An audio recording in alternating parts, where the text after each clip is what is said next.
नमस्कार, आप देख रहे हैं तीखी सच और मैं हूं आपके साथ संजीव चौधरी। मैं बात करने आया हूं प्रधानमंत्री की उस तस्वीर के बारे में जो आप सभी ने देख लिए होंगे। लक्षद्वीप की प्रधानमंत्री की वो तस्वीर जिसके समर्थन में पूरी देश की जनता के साथ साथ हमारे देश के सभी फिल्मी सितारों आ पड़े हैं। और ये ऐसा पहली बार नहीं हुआ है जब प्रधानमंत्री की अनुकरणीय तस्वीर सभी के लिए अनुकरणीय बन जाती है। आज ये बहुत ही ज्यादा जरूरत पड़ रही है अनुकरणीय होने की। क्यों? क्योंकि अभी जरूरत है मालदीव्स के विरोध में लक्षद्वीप का समर्थन की।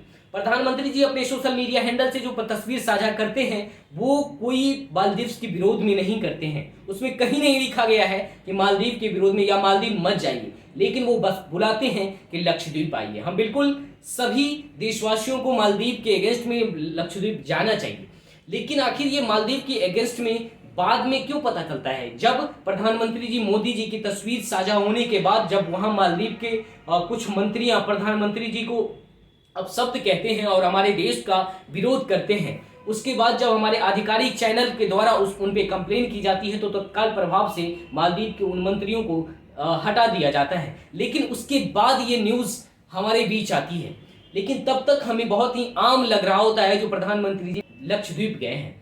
लेकिन जब लक्षद्वीप जाने के बाद ये न्यूज़ बहुत ही ज़्यादा उभर कर आती है, तब हमें पता चलता है कि हमारे देश की जो चौथी स्तंभ है मीडिया, जो कि पूरी तरह बिक गई है और वो बस वही दिखाती है जो उसे दिखाना अच्छा लगता है, जो सरकार को देखना अच्छा लगता है। क्यों? क्योंकि अचानक से जो ये न्यूज़ आई है आपके सामने कि मालदीव देश का भारतीयों का विरोध कर रहा है, वो आज से नहीं है, वो कई वर्षों से विरोध चली आ रही है। और अभी जो वहां के प्रधानमंत्री राष्ट्रपति मोइजू बने हैं, वो राष्ट्रपति सिर्फ इसलिए बने हैं क्योंकि वो इंडिया आउट कैंपेन चलाए हैं। वो इंडिया का विरोध करते हुए वहां पे खड़े हुए हैं। और जिस तरह से हमारे देश में पाकिस्तान का विरोध और पाकिस्तान के संगठनों और पाकिस्तान के आतंकवादियों के अगेंस्ट में एक कैंपेन चलता है और कुछ समर्थन हमारे देश की जनता का मिलता है सरकार को, उसी तरह से मोइजू को उनके देश में समर्थन मिला है इंडिया आउट के लिए। आखिर वहां पे इंडिया आउट का कैंपेन क्यों चला? आज मालदीव अगर है नक्शे पे तो वो सिर्फ और सिर्फ भारत की वजह से है। जब उसको पूरी दुनिया नकार दी थी तो भारत ही उसके साथ खड़े हुए थे, और आज राजीव गांधी की वजह से वो मालदीव मालदीव कहा जाता है। और वो आज जो हमें आंख दिखा रही है, वो आखिर ऐसा क्या हो गया है हम पे इतनी ज्यादा हावी होता हुआ नजर आ रहा है? वैसे तो उनकी पॉपुलेशन और उनकी एरिया देखे तो कभी भी भारत उस पर कब्जा आराम से कर सकता है, लेकिन जब कूटनीति की बात आ जाती है तो ये कब्जा करना इतना भी आसान नहीं हो जाता है, क्योंकि उसके सपोर्ट में चाइना खड़ा हो जाता है। और चाइना का जो वन बेल्ट रोड का कॉन्सेप्ट है वो बहुत ही ज्यादा हम लोग के लिए खतरनाक साबित हो रहा है। क्योंकि अगर आप देखें, जब कुछ दिन पहले हमारे जो विदेश मंत्री एस जयशंकर हैं, उनकी छोटी छोटी क्लिप इतने वायरल हो रहे थे और इतने मोटिवेशनल बनते जा रहे थे कि पूरी देश उनकी फैन बन चुकी थी। यहाँ तक कि विदेशी मीडिया और देसी मीडिया में इतने कवरेज दिखाए जाते थे कि सारे तरफ उनकी गुणगान होने लगे थे और मोदी जी की कूटनीतियों का जय जयकार होने लगा था। और फिर आदमी लोग ये भूलने लगे थे कि जो मनमोहन सिंह की सरकार में हमारे सभी से रिश्ते अच्छे थे, वो आखिर अचानक से इतने बिगड़ने क्यों लगे? आखिर आप जब किसी से अपनी भाषा में शालीनता खोते नजर आ रहे हैं तो सिर्फ आप ये मत कहिए कि मैं बहुत ज्यादा सबल हो गया हूं। सबलता सिर्फ इसलिए इस तरह से नहीं दिखाई जाती है कि आपकी भाषा कैसे है, आप किसी को जवाब कैसे दे रहे हैं। शालीनता से भी जवाब देना बहुत ही ज्यादा जरूरी होता है। और हमारे अटल बिहारी वाजपेयी जी का एक कोट है कि हम अपने दोस्त बदल सकते हैं, दुश्मन बदल सकते हैं, लेकिन हम अपने पड़ोसी नहीं बदल सकते हैं। अर्थात ये कि पड़ोसी का साथ होना बहुत ही ज्यादा जरूरी है। ऐसा नहीं है कि पड़ोसी का साथ होना सिर्फ मेरे लिए जरूरी है, पड़ोसियों के लिए भी मेरा साथ उतना ही जरूरी है जितना साथ उनका मेरे लिए जरूरी है। आज अगर कतर की ही बात करें तो बहुत छोटी सी जनसंख्या है, लेकिन वहां पे भी इंडिया के अगेंस्ट में चल रही है कुछ बातें जो आपको कुछ दिन के बाद समझ में आ जाएगी। आखिर कतर की छोटी सी जनसंख्या जिसमें 33% हम लोग वहां पे अपना वर्कर प्रोवाइड करते हैं, आखिर इतना मैन फोर्स हम लोग वहां पे दे रहे हैं, तब उनकी अर्थव्यवस्था चल रही है, उनकी जो इंफ्रास्ट्रक्चर है वो डेवलप हो रही है। लेकिन अगर कहीं वहां पे भी बात चलती है इंडिया की, तो आखिर विरोध जब नजर आती है तो हमको ये सोचना जरूरी हो जाता है कि ये सिर्फ ना सोचा जाए कि हम वहां से 33% जनसंख्या जो कतर की है उसको हम अगर बाहर कर लें, जो कि इंडिया है, वो सारे के सारे उनकी इंफ्रास्ट्रक्चर पे प्रभावित नजर आएंगे। वहां पे ये भी देखना जरूरी है कि पहले तो वो 33% जनसंख्या को हम रोजगार से बेरोजगार कर देंगे, और उससे भी ज्यादा जो अहम है वो ये है कि फॉरेन रिजर्व एक्सचेंज जो है बहुत ज्यादा किसी भी देश के लिए मायने रखता है।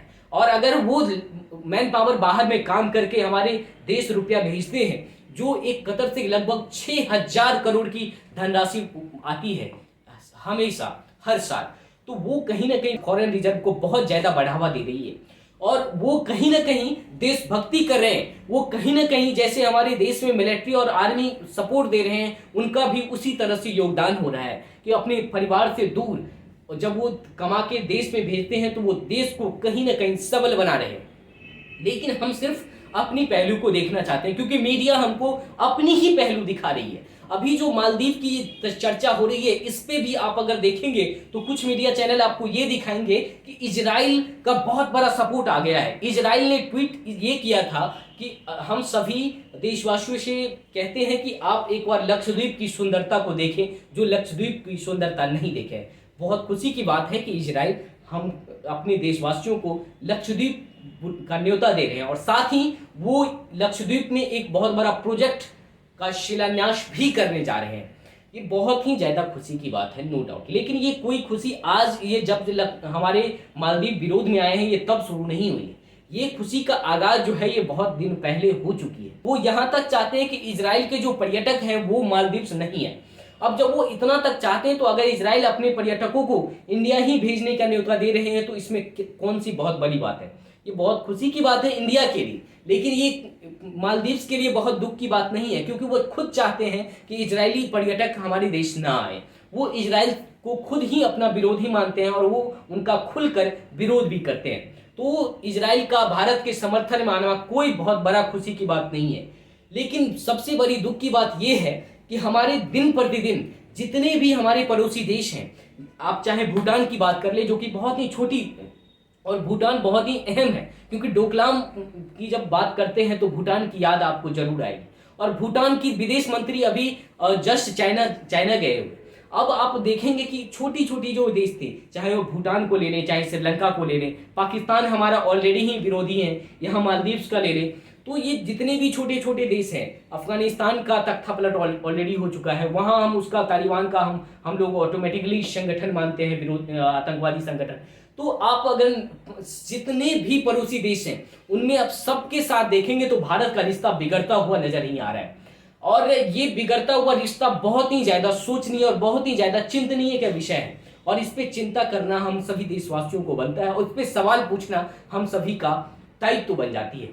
क्योंकि मीडिया आपसे आपको वही दिखाती है वो आपको दिखाना चाहती है, लेकिन जो आपको देखना जरूरी है, जो आपको देखना चाहिए, वो आपको छोटी सी नीचे लाइन स्क्रॉल करती हुई गुजार देती है।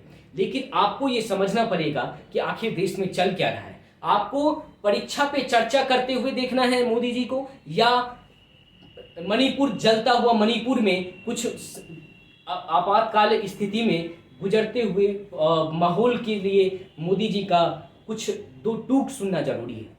तो ये आपको डिसाइड करना है कि जब मणिपुर पूरा जलता हुआ नजर आ रही थी पूरी देश को, तो हमारे प्रधानमंत्री जी बिल्कुल उस पर चुप नजर आते थे।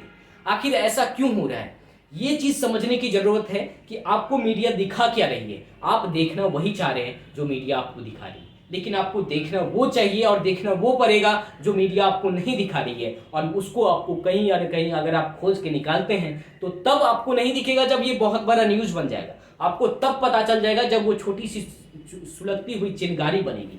आज अगर मालदीव्स हमारा विरोध कर रहा है तो ये आज की बात नहीं है। आज अगर MDP जो मालदीव की सरकार अभी गिरी है, जब उससे पहले इलेक्शन हुआ था उसमें भी इंडिया आउट की कैंपेन चली थी, और जब ये मोइजो सरकार आई है तो ये सिर्फ और सिर्फ इंडिया आउट की कैंपेन के साथ आई है। और वन बेल्ट वन रोड का जो कॉन्सेप्ट चाइना हम सभी को पड़ोसी देशों के लिए जो लेके आई है, वो कहीं ना कहीं हम सभी के लिए चिंतनीय है। और बहुत ही ज़्यादा उस पर सोचने और अपने आप को सबल और दूसरे पे कहीं ना कहीं अपने आप को हावी करने की बहुत ज़्यादा ज़रूरत है। इसमें ज़रूरत है बहुत ही बेहतर कूटनीति की, और कहीं ना कहीं इंडिया उसमें पछड़ता हुआ नजर आ रही है। सरकार क्या काम कर रही है उस पर हम नहीं जा रहे हैं। सरकार कुछ ना कुछ इसके लिए जरूर सोच रही होगी, और वो सोच जो रही है वो कहीं ना कहीं इंडिया के सामने लाना भी जरूरी है और उसका प्रभाव दिखना भी जरूरी है। क्योंकि दिन प्रतिदिन जितने दिन हम इंतजार करते जा रहे हैं, एक के एक बाद एक हर पड़ोसी देशों से रिश्ता बिगड़ता हुआ नजर आ रहा है। अगर आप इस बात से सिर्फ खुश हो जाते हैं कि विदेश में हमारे प्रधानमंत्रियों जी का ऐसे स्वागत होता है, वो एक प्रोटोकॉल होता है। जब दूसरे देश के राष्ट्रपति या प्रधानमंत्री जी हमारे देश आते हैं तो उनका भी हमारे देश में वैसा ही स्वागत किया जाता है। तो ये एक प्रोटोकॉल है। आप सिर्फ इस बात से खुश ना हो, आपको ये समझना पड़ेगा कि आज के डेट में भारत का कौन ऐसा देश है जो बिल्कुल खुलकर समर्थन कर सकता है। अगर आप बात रूस की करें, जो कि हमेशा भारत के समर्थन में रहा है और ऐसा समर्थन में रहा है जो कि पूरी दुनिया में मिसाल दी जाती है दोस्ती का, आज वो रूस भी चाइना से संपर्क साधता हुआ नजर आ रहा है। क्यों? क्योंकि वो भारत को बैलेंस करते हुए नजर आ रहे हैं, क्योंकि भारत भी उसको बैलेंस लेके चल रहा है, उसको भी खुल के समर्थन नहीं दे रहा है। तो कहीं ना कहीं जरूरत है अच्छे कूटनीतिज्ञों की और अच्छे कूटनीति की, जो हम उम्मीद करते हैं अपने सरकार से कि वो इस पे जरूर काम करेगी। और अगर नहीं काम करती है तो ये इसमें हम लोग की जिम्मेदारी है कि उस पर सवाल पूछे, और जरूरत है बहुत बड़ा कोई न्यूज न बन के आ जाए उससे पहले इस सुलगारी को बुझा देने की। बहुत बहुत धन्यवाद। आप देख रहे थे तीखी सच, और मैं हूं आपके साथ संजीव।